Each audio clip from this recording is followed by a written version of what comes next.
অসুখ এলে ডাক্তার ছিল না ঘরে, ভরসা ছিল প্রকৃতিরই কোলে। গাছের পাতায় লুকিয়ে ছিল ওষুধ, শিকড় বাকলে মিলত জীবনের সুখ। কবিরাজ জানতেন ভেষজের ভাষা, গ্রামের মানুষ রাখত তাদের উপরই ভরসা। হলুদ নিমে মিলত রোগের জয়, মধু তুলসীতে ফিরত জীবনের স্রোত বয়ে। বিজ্ঞানের আলো তখন ছিল কম, তবু চিকিৎসার পথ ছিল আপন। ভাবুন তো, আজ যদি হাসপাতাল না থাকতো, ডাক্তার না থাকতো, ওষুধের দোকান না থাকতো, তাহলে অসুস্থ হলে আপনি কি করতেন?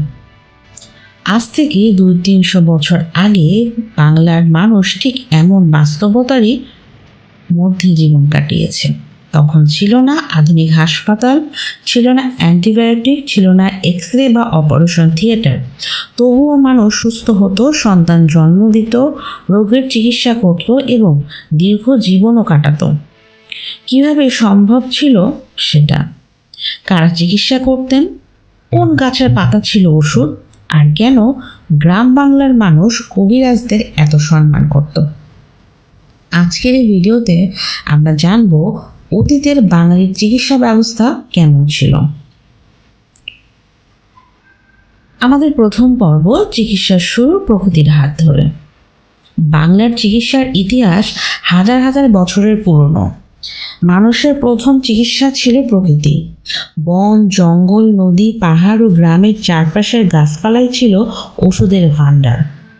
অভিজ্ঞ মানুষ লক্ষ্য করতেন কোন গাছের পাতা ক্ষত সারায়, কোন শিকড় জ্বর কমায়, কোন ফল হজমে সাহায্য করে।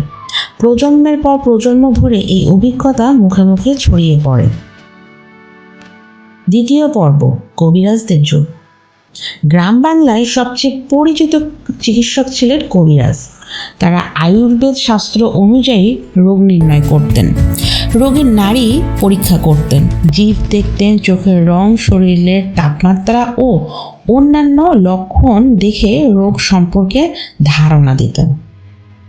তৃতীয় পর্ব, কি কি ভেষজ ব্যবহার হতো?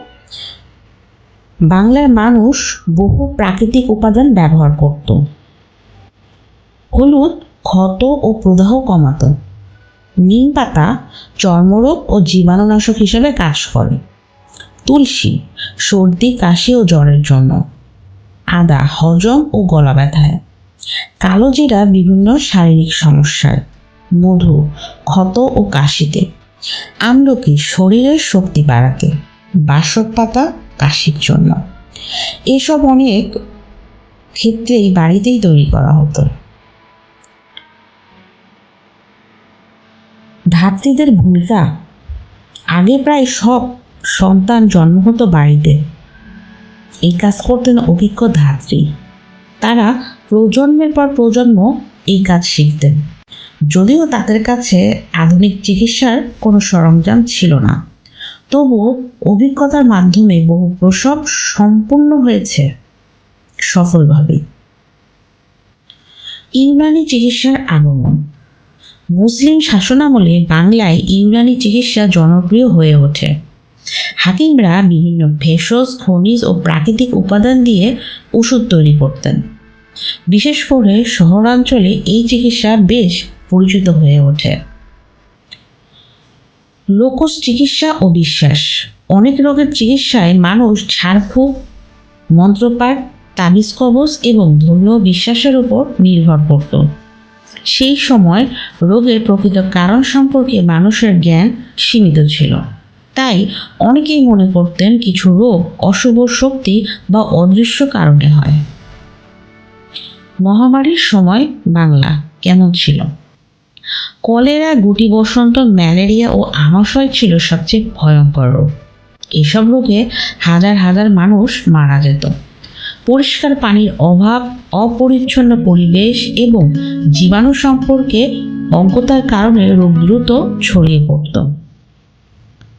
ব্রিটিশ আমলে পরিবর্তন। ব্রিটিশ শাসনামলে বাংলায় আধুনিক চিকিৎসা ব্যবস্থা ধীরে ধীরে গড়ে ওঠে। হাসপাতাল প্রতিষ্ঠিত হয়।